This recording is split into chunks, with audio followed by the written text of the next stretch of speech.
இந்த மாற்றம் ஏனடி? பிழையான வார்த்தை போல வாழ்ந்து வந்தேனே, உன்னை பார்த்த பின்னே என்னை திருத்திக் கொண்டேனே.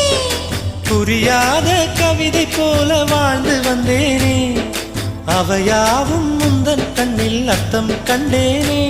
இந்த அருகம் புல்லின் மேல் மணித்துளியாய் நின்றாயே, இந்த பருவத் தோள்களில் பச்சை கிளியாய் வாழ்ந்தாயே. என்னை துளசி செடியாய் சுற்றி வந்தாயோ, கண்ணால் பார்த்து பார்த்து வெற்றி கண்டாயோ.